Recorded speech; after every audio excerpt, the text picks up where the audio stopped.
Bismillah.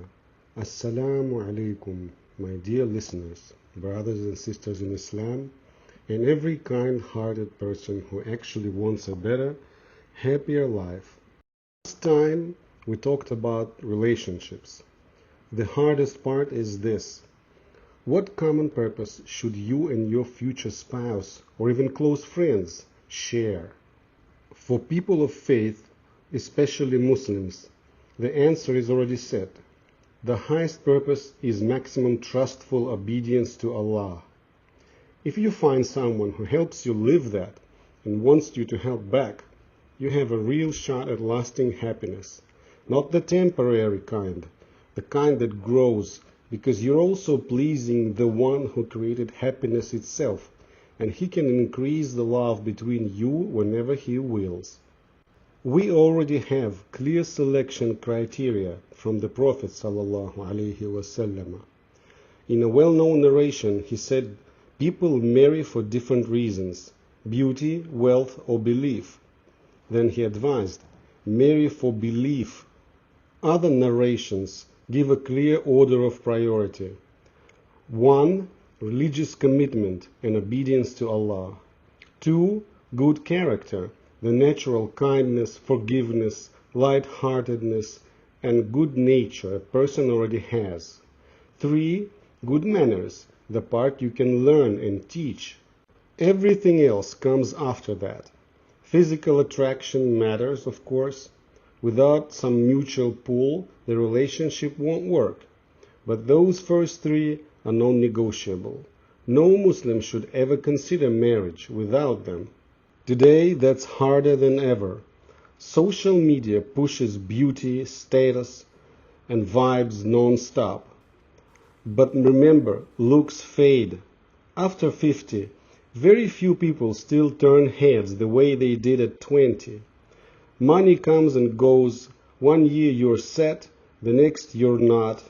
Health can change overnight. All of that is temporary and controlled by Allah, the provider. Belief, on the other hand, can grow.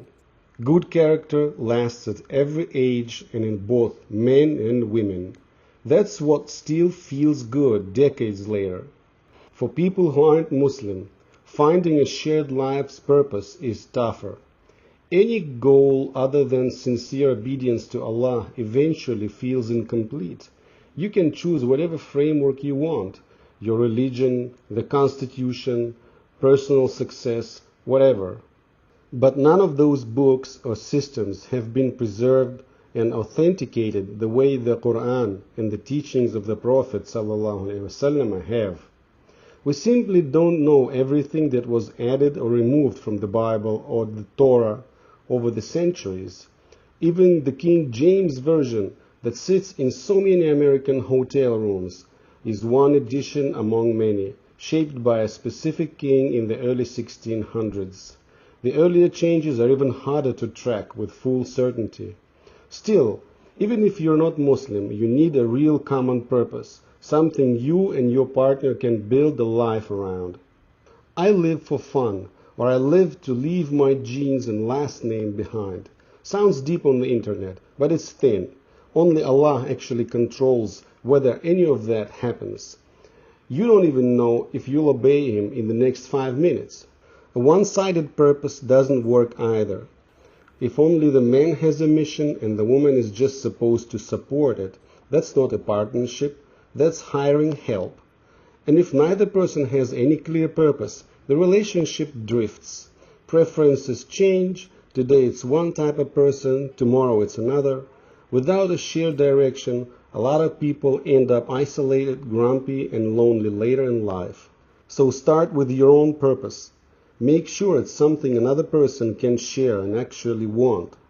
Then go where that purpose is taken seriously. Talk to people about it. It's one of the best conversations you can have. That's all for today. Don't be sad, don't despair, and certainly don't hurt anybody. Enjoy life the right way. Everything correct I said is from Allah, and any mistake is from me alone. Wa alaikumus salam.